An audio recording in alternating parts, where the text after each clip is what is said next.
A lion doesn't concern himself with the opinion of sheep, but even lions bleed when betrayed by their own pride. There comes a moment in every lion's life, not when he's hunted by others, but when those closest to him walk away, not with claws, but with silence. Build suspense by hinting that this story isn't about enemies, it's about betrayal by the familiar. Set an emotional tone that this is a journey of loss, solitude, and personal transformation. There was once a lion, strong, regal, and fierce. His mane was golden like the sun, his eyes sharp like lightning cutting through the sky. He wasn't feared simply because of his roar, but because of the way the earth responded to his presence. Trees seemed to bow when he passed. The winds quieted when he stared into the horizon. He was more than just the king of the jungle. He was its heart, its soul, and its rhythm. But what truly made him powerful wasn't just the strength of his muscles or the sharpness of his claws. It was the family that walked beside him, his pride. Around him were lionesses who trusted him with their lives, cubs who looked at him with wide eyes full of wonder, and brothers who stood shoulder to shoulder in the face of danger. Together, they weren't just a group. They were a bond, a force, a unity sculpted by time and tested by trials. He led them with courage, but also with compassion. He hunted not for himself, but for all of them. He kept watch through stormy nights and scorching days, always alert, always prepared. When the river ran dry, he walked for miles to find a new path. When predators threatened their home, he didn't back down. He fought. Not for power, but for the lives that depended on him, for the cubs that played in the tall grass, for the lionesses who rested beneath his shadow. They trusted him, not because he roared the loudest, but because his presence brought calm. His silence brought peace. They laid their heads beside him each night, knowing they were safe. In his eyes, they saw certainty. In his steps, they followed without doubt. And in his actions, they found purpose. There was laughter in the pride, playful wrestling of cubs, affectionate nudges from mates, gentle growls exchanged under the moonlight. The lion, though mighty, was tender. He groomed his young. He rubbed his head against his lioness after a long hunt. His strength wasn't cold, it was warm. It made others feel stronger just by being near him. Seasons passed. Droughts came and went. Other animals spoke of the lion and his pride with reverence. Some admired him, some feared him, but all respected him. Because his leadership wasn't born out of tyranny, it was born from love, from service, from sacrifice. He never asked for loyalty, he earned it. And when the sun set across the plains, painting the sky with shades of fire and gold, the chest, a quiet pride swelled, not just for who he was, but for who they were, together. This was his world, a world he built with every scar on his body, with every drop of sweat and blood he had ever shed. He didn't need to announce his reign. It was known, it was felt, it was lived. But more than a king, he was a father, a partner, a protector. And within the bonds of that pride, he felt whole. He believed they would never leave him. He believed that in the moments when darkness would eventually come, they would be there, beside him, behind him, with him. He had given everything to them, his strength, his wisdom, his love. He believed that loyalty was eternal, and for a long time it was, until the day it wasn't. The sky was different that morning. It wasn't the color of peace or promise. It was heavy, gray, thick, silent, the kind of silence that doesn't calm but warns.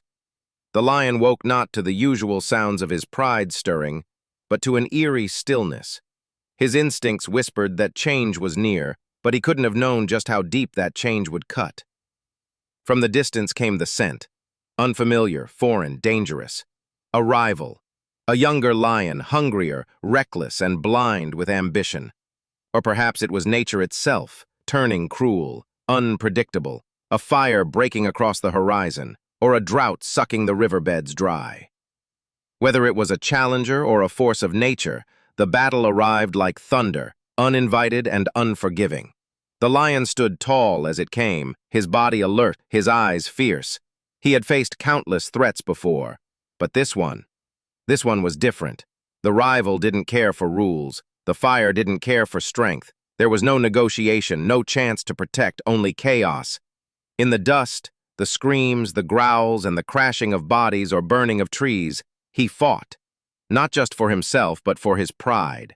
The cubs, the lionesses, the home they had built. But this time, something gave way. He was struck, hard. Maybe it was a claw that tore into his side or a burning branch that seared his skin. Maybe it was just the years catching up with him, or the ground collapsing beneath his weight. Whatever it was, it hurt, not just in muscle and bone, but somewhere deeper. He fell. Blood mixed with dust. The jungle spun around him. Time slowed. He roared not from pain, but from disbelief. He had always stood tall. He had always been the one others leaned on. But now, he was the one on the ground, panting, broken, vulnerable. He expected footsteps rushing toward him. He expected the familiar faces, the lioness brushing her head against his, the cubs crying out in concern, his brothers flanking him in defense. But there was nothing, only fading shadows and retreating paws. They were leaving, one by one. At first, he told himself it was temporary, that they were just finding cover, that they'd return once the danger passed. Filled with echoes of their laughter and trust, now rang hollow.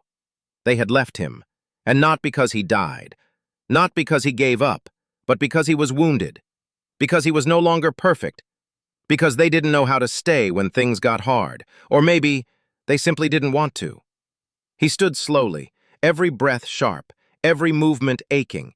He looked around, not for the enemy, but for those he called family. But the wind only carried silence. His heart, once full and fierce, now felt cold, not from defeat, but from the emptiness. He limped through the wilderness, not in search of shelter, but in search of understanding. How could those he had given everything to abandon him the moment he needed them the most? Hadn't he bled for them, starved for them, fought for them? He wasn't confused by pain. He had known pain. He had conquered it. He was confused by absence, by silence, by betrayal. The jungle he once ruled now looked unfamiliar. The same trees, but colder. The same trails, but lonelier. The same stars above, but they no longer felt like witnesses.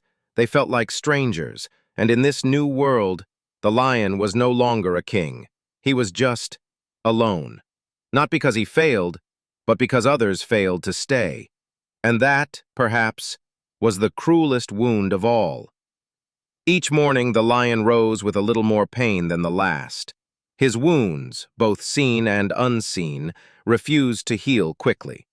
The once powerful muscles that had carried him with pride now trembled under the weight of each step. Hunger gnawed at him like a second injury. Prey was harder to catch, not just because his strength had faded, but because his heart had too. He was no longer the hunter who roamed with certainty. He was slower, quieter, not from strategy, but survival.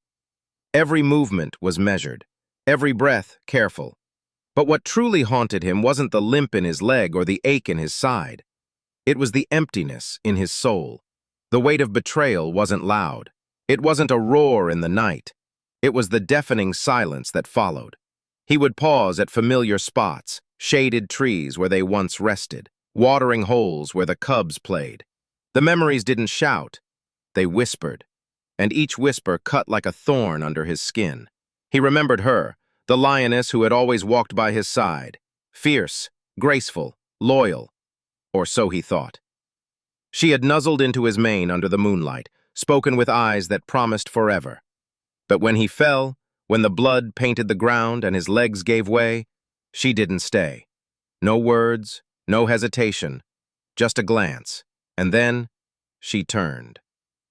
Not in anger, not in fear, just indifference, as if he had become invisible, as if what they shared was nothing more than wind. Then came his closest ally, the younger lion he had mentored, protected, even defended when the pride questioned his place. He had been like a brother. They had roamed together, hunted together, stood against storms together. was needed most, he didn't fight for him. He didn't speak. He didn't even look back. He simply walked away. And the cubs, oh, the cubs, the ones who used to climb his back, hide between his legs during storms, fall asleep against his chest. They didn't understand, perhaps, but even they didn't cry out for him. They followed the others, stepping over the broken trail their protector left behind. No roar, no goodbye, just gone. It wasn't betrayal in the way humans scream about. It wasn't an attack. It wasn't rebellion. It was colder than that. It was silence, absence, the kind that doesn't give you closure, the kind that leaves you standing alone, questioning not just others, but yourself. He asked himself again and again, was he ever truly their leader? Or was he just the strongest body they could lean on until he could no longer carry them? And when he couldn't, did he become useless? Was loyalty only conditional? He didn't want revenge. He didn't even want them to suffer. He just wanted to understand. He wanted to know if what they had meant anything, or if it was all an illusion built on convenience. Each night he would lie under the stars, no longer the king of his domain, but a shadow of who he once was. The jungle didn't sing for him anymore. It moved on, just like they did. And in that stillness, a different kind of pain settled. Not the pain of injury, but the pain of being forgotten, of being reduced to a story that no one would tell. He was not defeated by a stronger rival. He was not taken down by a cruel fate. He was left behind by the very ones he would have died for. That was the betrayal. Not the battle, but the aftermath, the silence that followed the roar. The lion was still breathing, still walking, still alive. But a part of him had died when they left. A part that would never return. And in its place grew something else, not bitterness, not hatred, but something far more powerful, something that would one day return, not to beg for love again, but to show the jungle what true strength looks like. He moved slower now, not just because of the wounds that ached in his legs, but because something deeper inside him had begun to fade. The lion, once a figure of raw, undeniable strength, now slipped into the shadows, not to hunt, not to strike, but to disappear. The jungle around him buzzed with life, but to him, it all felt distant. He was a ghost, wandering through the world he once ruled. The wind no longer carried his scent like a warning. The ground didn't tremble under his steps. He had become quiet. He found a hidden place, a dark cave on the edge of the jungle, where the sun barely touched the floor and the cold crept into his bones at night. It became his world, his prison, his sanctuary. Days passed, nights passed. Time melted into stillness. He stopped counting. What was there to count when the only against his skin? The roar, once thunderous, now came out in hoarse breaths that barely echoed beyond the cave's mouth. But even more than the body, it was the spirit that withered. The questions came like shadows, creeping into every corner of his mind. Was I not strong enough? Was my roar just noise? Did I matter? Or was I only useful until I broke? He remembered moments when he stood proud on the cliffs, mane dancing in the wind, his pride below looking up at him with trust. But those memories now felt like stories told to someone else. He didn't feel like that lion anymore. That lion was a dream. This lion, tired, hollow, uncertain, was the reality. He lay still for hours, sometimes days, and stared into the darkness. The cave held no answers, only silence. But in that silence, something began to stir. Not hope, not yet, just reflection. He thought about loyalty, about love, about strength. And then, the words rose quietly in his mind. Even the king of the jungle wonders if he ever mattered, when the jungle forgets his roar. The words hit like truth. He had roared for others, fought for them, bled for them. But now he was alone, forgotten. That truth broke something inside him, but it also cleared the fog. He began to understand that what hurt most wasn't that they left. It was that he had tied his worth to them. His identity had been built on being their protector, their leader. But now, stripped of them, who was he? The lion closed his eyes, for the first time not to rest, but to listen. The lion in the collages, not to the jungle, but to himself, and he heard something. Faint, buried deep beneath the pain. It wasn't a roar, not yet. It was a heartbeat, still beating, still alive, still him. He realized then that strength wasn't in how loud he roared or how many followed him. It was in how he faced the silence, the betrayal, the darkness. The darkness' strength was not in never falling. It was in choosing to rise when no one was watching. The lion was still broken, still weak, but the doubts began to shift. The questions still hurt, but they didn't control him anymore. Was I not strong enough? Maybe, but I'm still here. Did my loyalty mean nothing? Maybe to them, but it meant everything to me. He began to see the cave not just as a place of exile, but of transformation. A quiet storm brewed in his chest, small, gentle, but growing.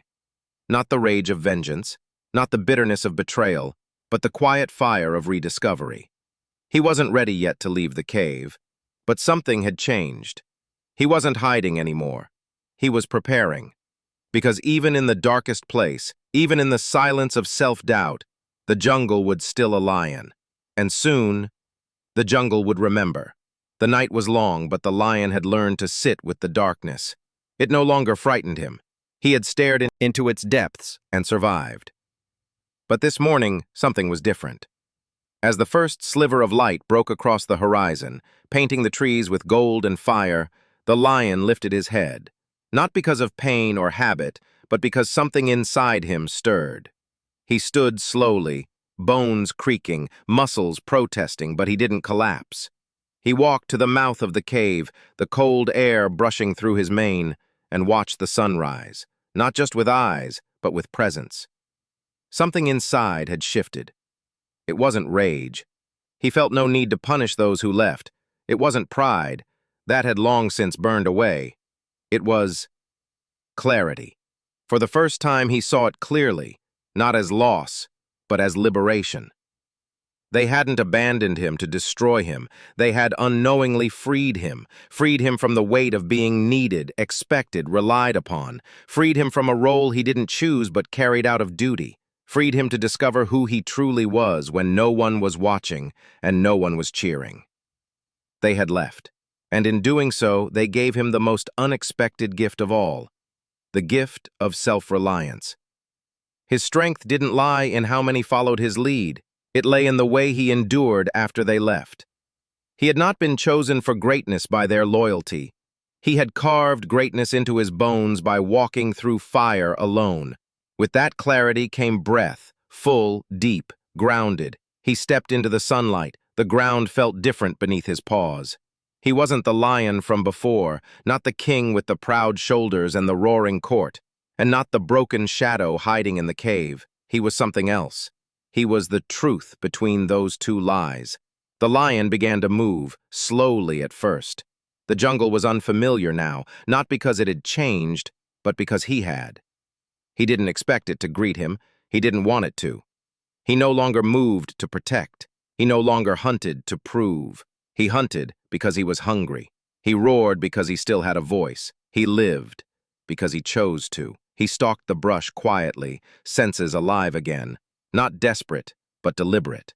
He chased no illusions of being the old lion. Every muscle was tighter now, every breath more aware. He had been shattered, but in rebuilding himself, he left behind everything false. He caught his first prey, not with ease, but with purpose. It wasn't the victory of power, it was the quiet confirmation that he was capable, and that was enough. He returned to no pride. He had no followers, no eyes watching. But he didn't need them anymore. He was not lonely, because he had met himself in the silence and found something real. The lion walked taller, not proud, but certain. The weight of scars on his body did not slow him. They reminded him of the lessons.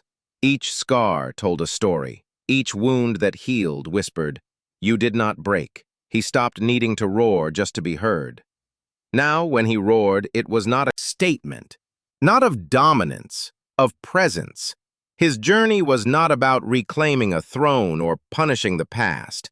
It was about walking forward without apology, because the lion had faced the thing that destroys most kings, not war, not hunger, not betrayal, but doubt. And he had answered it, not with noise, but with persistence. This was not a comeback. This was not revenge. This was resurrection.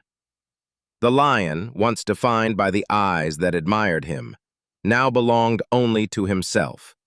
No one gave him this power. He built it in the silence. He bled for it. He earned it. And now, every step he took was his own.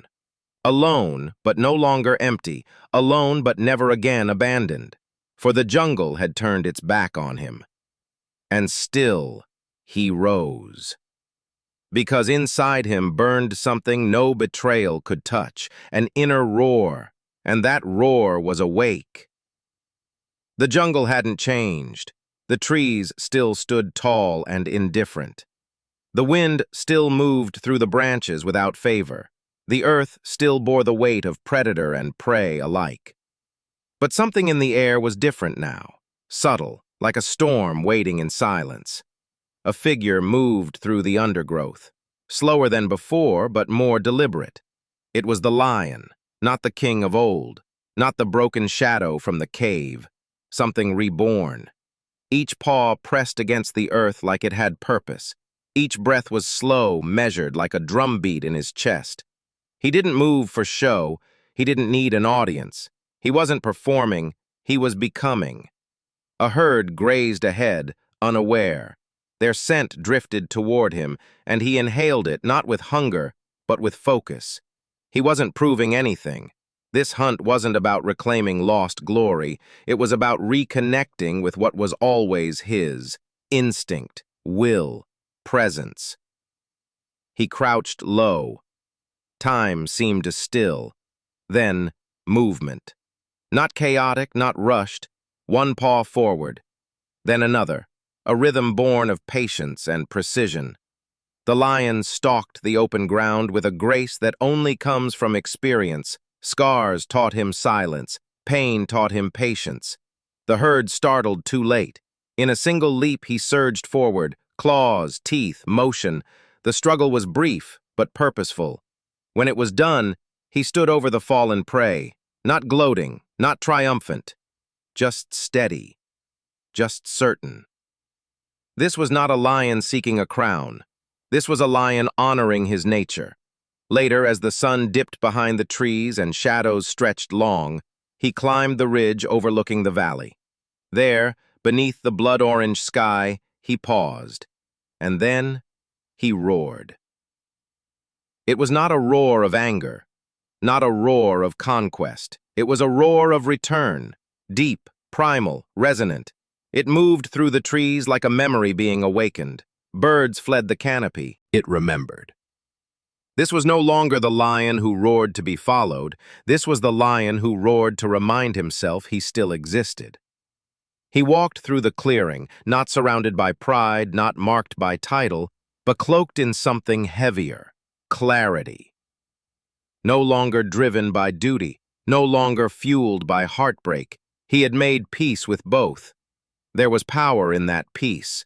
His stare was sharper now, not because it intimidated, but because it saw more. Every rustle, every footprint, every subtle shift in wind. He noticed. Not as a hunter, as a presence.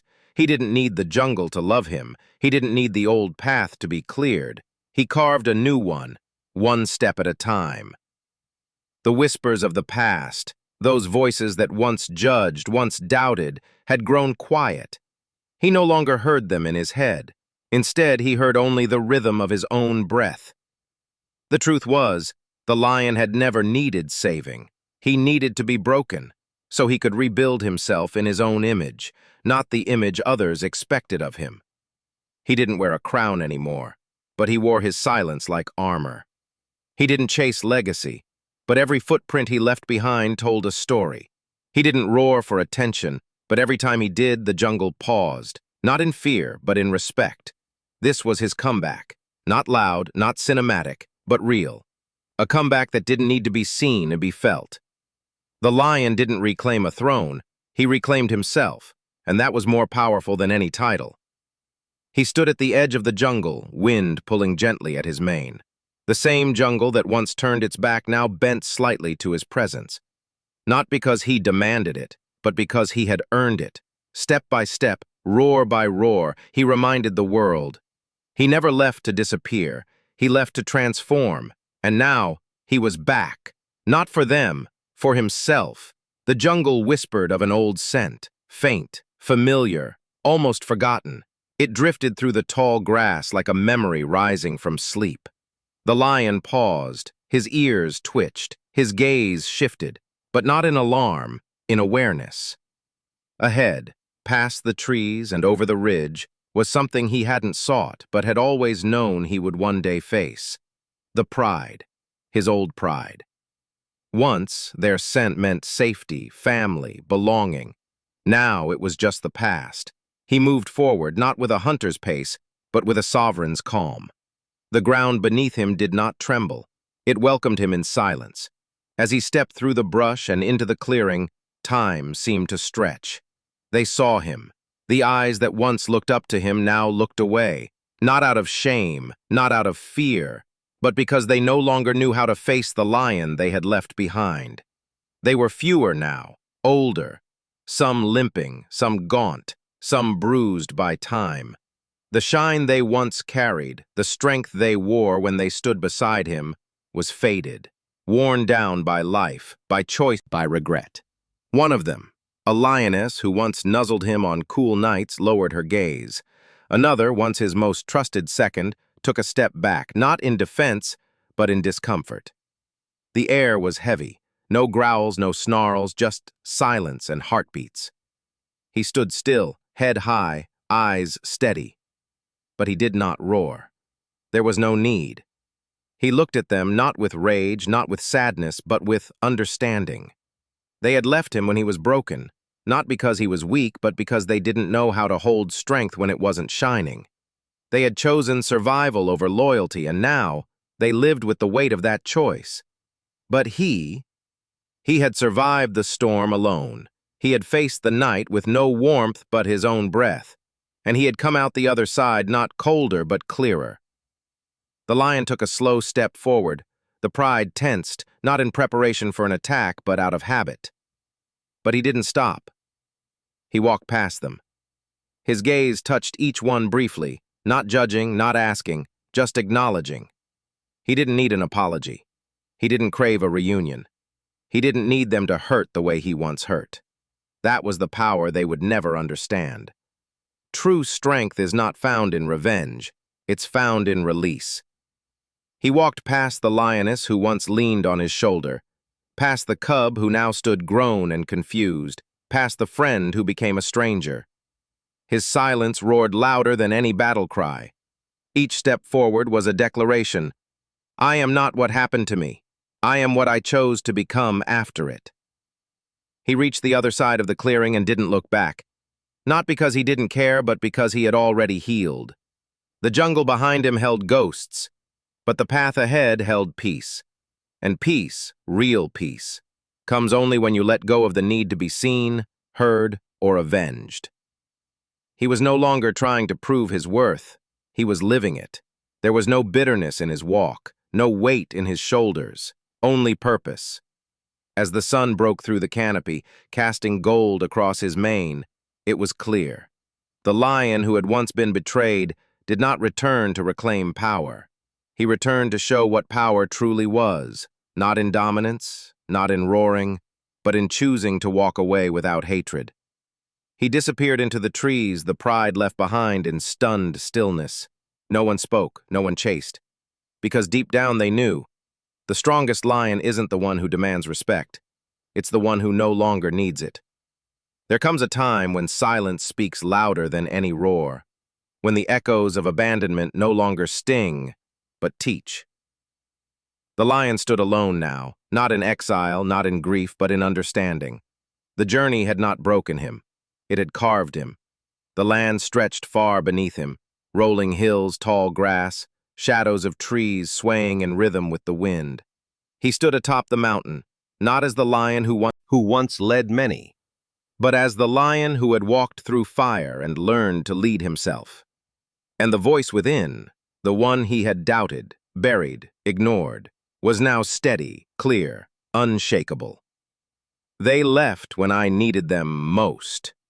The words were not bitter. They carried no venom, just truth. There was a time he had begged the stars to bring them back, when every rustle in the night had filled him with hope that maybe, just maybe, one of them had returned, but none did. And now, he understood why.